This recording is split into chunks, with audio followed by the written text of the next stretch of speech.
Good afternoon. Thank you sir. Shiv Prakash ji, जी sir. किस language में आप कंफर्टेबल हैं? तो हम हिंदी में इंट्रोडक्शन इंग्लिश में दे सकते हैं सर। ओके, चलिए अपने बारे में बताइए, कुछ इंट्रोड्यूस करिए, दीजिए अपना। Sir my name is Shiv Prakash, I am from Uttar Pradesh Bhadohi. In my education I have completed my schooling from UP board. After then I have completed my graduation from Kanpur University, Uttar Pradesh. After then I have completed my B.Ed from Mahatma Gandhi Kashi Vidyapeeth Varanasi, Uttar Pradesh. Sir, I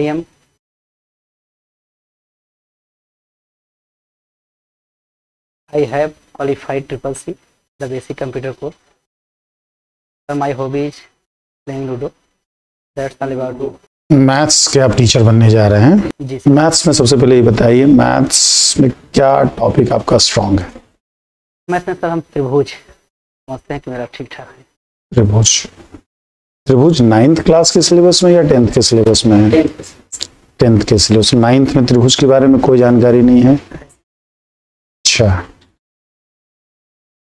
कोई theorem बता सकते हैं triangle से related? कितने theorems 9th में है, कितने theorems 10th में है? 9th में सर 7 है, सॉरी 8 है 9th में, और 10 में सर जी 5 की थ्योरम। एनसीईआरटी में? एनसीईआरटी आपने पढ़ी होगी ना? जी सर। अच्छा, तो एनसीईआरटी में फर्स्ट चैप्टर क्लास 9th का कौन सा है, क्लास 10th का कौन सा है? क्लास 9th का फर्स्ट चैप्टर सर वास्तविक संख्या है, और 10th का जो है हमारा परिमेय संख्या। 9th का वास्तविक संख्या, 10th का परिमेय संख्या। अच्छा, तो वास्तविक संख्या परिमेय संख्या में अंतर क्या है? वास्तविक संख्या सर जो है कि 1 2 3 4 5 -1 -2 कर सकते हैं। परिमेय संख्या जो है हमारा P/Q के रूप में होता है, जिसका Q ≠ 0 होता है। तो क्या 1/2 वास्तविक संख्या है या नहीं है? 1/2 सर वास्तविक संख्या नहीं है। नहीं है। अच्छा, ठीक। और काल्पनिक संख्या क्या है फिर? काल्पनिक संख्या जो संख्याएं जिससे कि अंडर रूट में लिखी जाए, करड़ी में हो गया। और अच्छा, द्विघात समीकरण क्या होता है? द्विघात समीकरण सर जैसे कि ऐसा समीकरण जिसके चर की घात 2 हो और उनका मान जो है 0 के बराबर हो, जैसे x² + 5x + 6 = 0। पॉलिनोमियल और क्वाड्रेटिक में क्या अंतर है? सर थोड़ा सा हिंदी में बोलो। जी जी, पॉलिनोमियल बहुपद जानते हैं। बहुपद सर जो है कि उसका मान जो है 0 के बराबर नहीं होता, और द्विघात जो है 0 के बराबर होता है। ओके। फेवरेट टॉपिक कौन सा है आपका? मेरा टॉपिक सर त्रिभुज। त्रिभुज है, तो त्रिभुज में तो पूरी ट्रिग्नोमेट्री आ जाती है। ट्रिग्नोमेट्री में भी त्रिभुज के बारे में, तो ट्रिग्नोमेट्री है या त्रिभुज है? ट्रिग्नोमेट्री भी है, त्रिभुज भी है, मतलब दोनों में है। कंफर्टेबल मतलब बता सकते हैं। अच्छा, त्रिभुज से रिलेटेड जो बात होता है तो त्रिकोणमिति है क्या? अगर बच्चे को आपको समझाना है व्हाट इज ट्रिग्नोमेट्री, आपने ट्रिग्नोमेट्री पढ़ाना स्टार्ट किया, त्रिकोणमिति पढ़ाना स्टार्ट किया, तो त्रिकोणमिति के बारे में बताना होगा ना कि त्रिकोणमिति है क्या, इसको हम लोग क्यों पढ़ते हैं, क्यों जरूरी है इसे पढ़ना, आप क्या बताएंगे? 3 लोगों का संबंध जो है तो त्रिकोण कह सकते हैं आप।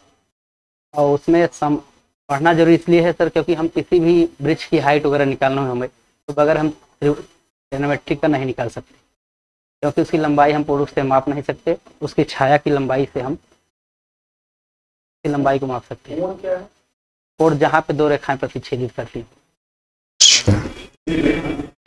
ठीक सर। शिव प्रकाश, तो सबसे पहले what is the meaning of surname? आप अपने नाम का मतलब बताइए। What is the meaning of Shiv, what is the meaning of Prakash? Sir Shiv जो है एक हम कह सकते हैं कि भगवान भोलेनाथ जी का नाम है, और प्रकाश जो है, प्रकाश के बगैर हम किसी वस्तु को देख नहीं सकते। और कुछ मतलब हो सकता है सेव को? इसके बारे में नॉलेज नहीं है शिव प्रकाश जी कहाँ से बिलोंग करते सर। हम भदोही से। हैं? भदोही। तो भदोही जिले की पॉपुलेशन कितनी है, जनसंख्या कितनी? भदोही जिले की सर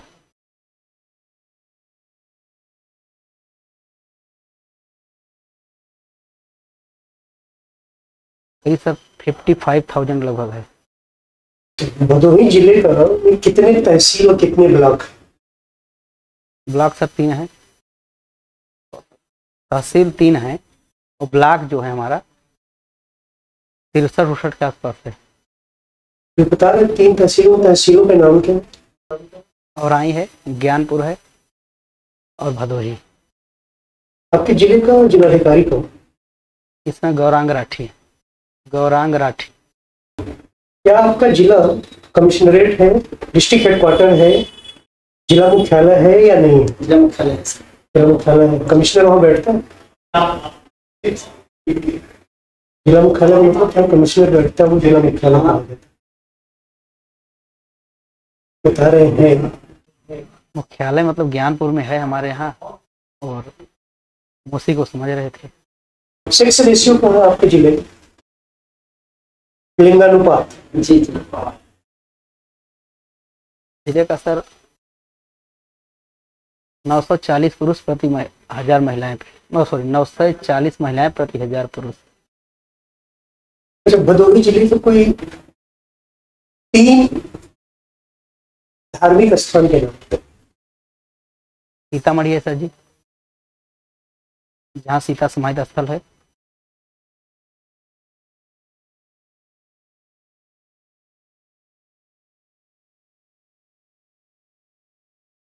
और तो छोटे बहुत हैं, लेकिन फेमस में यही है। और एक हरिहरनाथ मंदिर है जो हमारे ज्ञानपुर में है, वहाँ शिव जी का पूजा किया जाता है। वर्ल्ड फेमस भदोही का कौन सा? सर कालीन नगरी नाम से जाना जाता है, कालीन नगरी। क्या खासियत है इसकी? सर वहाँ पे पहले लोग कालीन का जो उद्योग है बहुत अधिक करते थे, जिसे वो बनाना और अदर राज्य मतलब अदर डिस्ट्रिक्ट की अपेक्षा भदोही में बहुत ज़्यादा है। अच्छा, यहाँ पे कालीन में बुनाई का एक बहुत ही भदोही का एक अलग प्रचलन ही है, एक अलग वर्ल्ड लेवल पे उसका नाम। क्या उस नाम को आपको पता है, किस नाम से उसको जाना जाता है? उसका क्या नाम है, स्पेसिफिक नाम है? आपके राज्य का गवर्नर कौन है, राज्यपाल कौन है? इसमें दिमाग में नहीं आ रहा सर जी।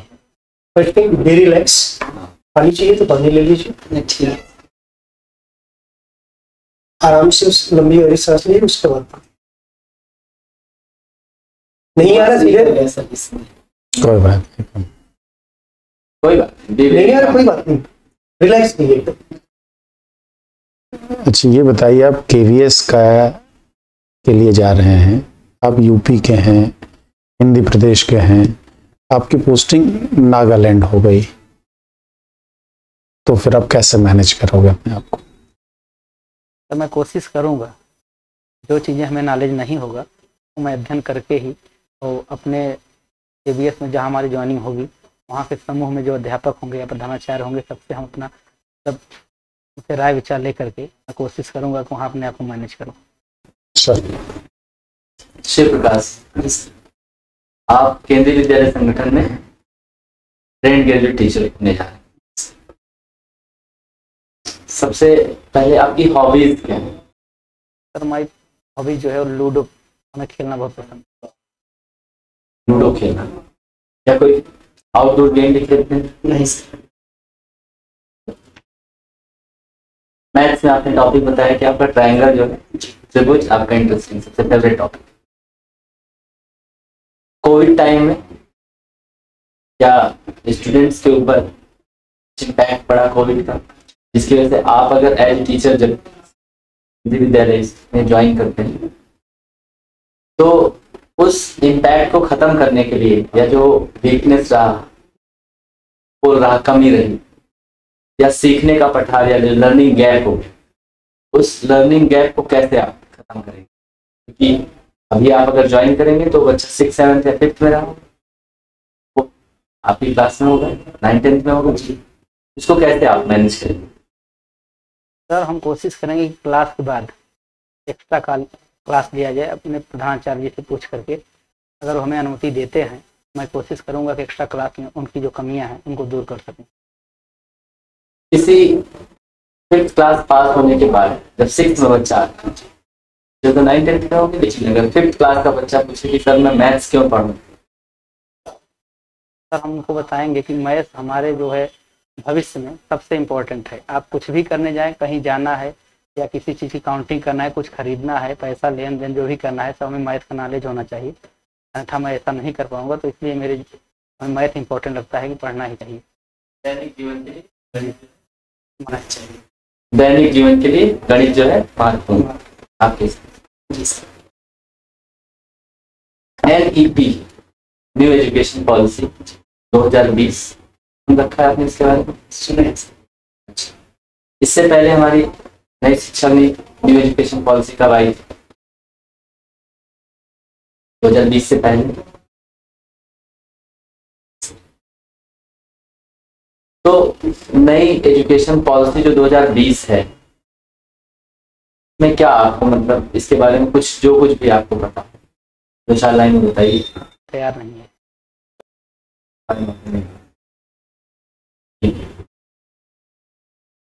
आपके हिसाब से अभी तक आपने पढ़ाई लिखाई किया, आप ग्रेजुएट हैं, फिर उसके बाद आप शिक्षा में भी स्नातक हैं, आप MA भी हैं, आपने बताया। रनिंग में है BSc MSc, हमारा जो है 4था सेमेस्टर चल रहा है। अच्छा, MSc कर रहे हैं, पोस्ट ग्रेजुएट। क्या आपको लगता है कि अभी जो एजुकेशन पैटर्न है इसमें कुछ आप अपने हिसाब से कैसा चाहते हैं कि मेरे हिसाब से पढ़ाई लिखाई का काम इस तरीके से? तो मैं अपने अनुसार कुछ परिवर्तन नहीं करना चाहता। जो KVS का नियम कानून होगा उसी के अनुसार अगर मुझे मौका मिलता है तो मैं अपनी शिक्षा में वृद्धि ला सकता हूँ। हिंदी विद्यालय संगठन का स्थापना कब से हो? सर 15 दिसंबर 1963। डेमो देना पसंद करेंगे? कौन सा टॉपिक तैयार करके आए हैं? ट्रायंगल तैयार किए हैं सर। ट्रायंगल तो मैं दूं या आप अपना टॉपिक पढ़ाना पसंद करेंगे? सर आप देंगे तो भी मैं कोशिश करूंगा। अच्छा चलिए, तो आप जो तैयार करके आए उसी के बारे में आप दीजिए। डेमो के लिए अंदर बारे में चले जाए क्लासरूम में। Hello students, good afternoon. आज हम आपको मैथ पढ़ाएंगे। बच्चों आज डेट क्या है पहले ये बताओ हमें।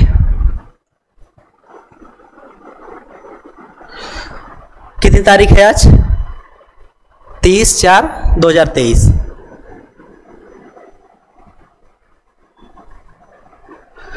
कौन सा डे है आज? संडे।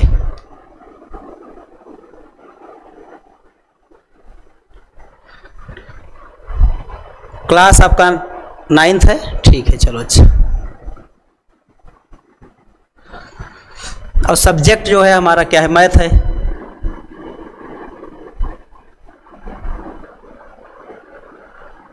टॉपिक के बारे में अभी हम डिस्कस करेंगे, ठीक है।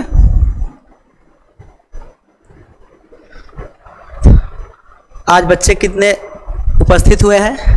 35। टोटल स्टूडेंट जो हैं 40 हैं और प्रेजेंट जो है वो हमारे 35 हैं और एब्सेंट कितने हैं? 5। तो मान लीजिए कि देखिए ये मेरे पास क्या है? एक पेन है, ठीक है। आप इसको साइड मान लीजिए, ठीक है। और आप इसको मान लीजिए कि एक साइड है ये। और इसी प्रकार के अगर 2 पेन हमें और मिल जाएं तो हम अगर इसको एक ऐसे रख दें यहाँ पे और एक ऐसे रख दें तो ये हमारा क्या हुआ? एक ट्रायंगल बन रहा है। तो टॉपिक हमारा क्या हुआ? ये आपका, आप कह सकते हैं कि जो आज हम जो पढ़ाएंगे आपको वो ट्रायंगल पढ़ाएंगे, ठीक है। तो बच्चों देखिए अभी हम आपको बताएं कि एक पेन है मेरे पास, 2 और आ जाए तो इसको इस तरीके से सेट किया जाए कि जिससे हमारा ट्रायंगल बने। अगर आप इसी पेन को इस तरीके से सेट करेंगे, मान लीजिए एक ठो यहाँ रख दिए, तो हमारा क्या हो गया? ये ट्रायंगल नहीं है। जैसे हम इसका परिभाषा बता सकते हैं, आप कह सकते हैं कि तीन भुजाओं से घिरी हुई बंद आकृति को क्या कहते हैं? त्रिभुज कहते हैं। अगर कोई कहता है बच्चा कि तीन भुजाओं से घिरी हुई आकृति को त्रिभुज कहते हैं, तो ये मेरा गलत हो जाएगा, क्योंकि तीन भुजाओं से घिरी हुई आकृति ये भी है, तो त्रिभुज दिखाई दे रहा है नहीं है, तो हम कह सकते हैं तीन भुजाओं से घिरी हुई बंद आकृति को त्रिभुज कहते हैं।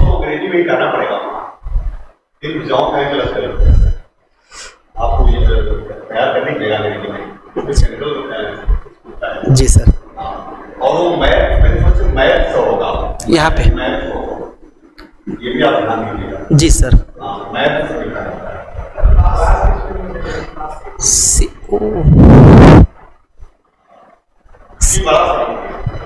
शुरू करते तो बड़ा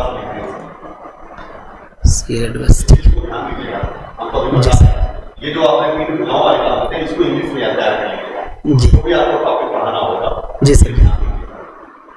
तो फिर वो क्योंकि विद्यालय में जी इस चीज को आप जरूर ध्यान दें।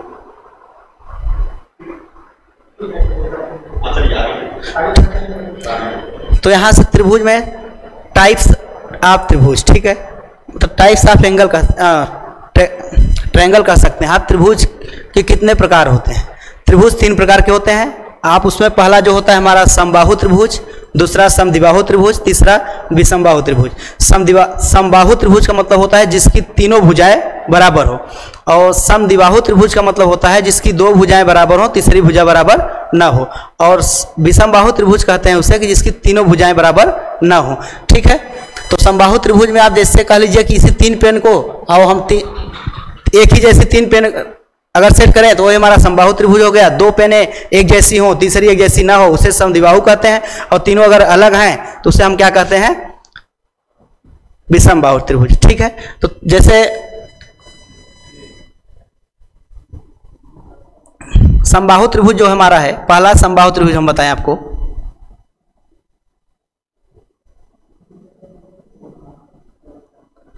तो यहां समबाहु त्रिभुज के बारे में आप क्षेत्रफल जैसे इसका जानिए। समबाहु त्रिभुज का क्षेत्रफल क्या होता है? √3/4 भुजा स्क्वायर होता है, ठीक है। तो आप समबाहु त्रिभुज का क्षेत्रफल जो होता है √3/4 भुजा स्क्वायर होता है। और यहां से आप पहले तो ये हमारा फार्मूला हुआ, लेकिन इसको ज्ञात कैसे करेंगे हम लोग? उसको इस त्रिभुज से ज्ञात कर सकते हैं। मान लेते हैं यहाँ पे ये एक हम डॉट लाइन खींचते हैं, ठीक है। और हमारी यहाँ पे क्या है? भुजाएं जो है हमारी AB है, BC के बराबर है और AC के बराबर। तीनों भुजा हमारी क्या है? बराबर है, क्योंकि हमारा समबाहु त्रिभुज है। और यहाँ से हम अगर मान लेते हैं भुजा x मान लेते हैं, तो ये भी x, और यहाँ से इसको अर्धित किया गया तो हमारा क्या हो जाएगा? x/2, और ये क्या हो जाएगा हमारा? x/2। और आप लोग एक पाइथागोरस में पढ़े होंगे क्लास 8 में, जहां वहां पे आपको पढ़ाया गया होगा कि समकोण त्रिभुज जो होता है हमारा,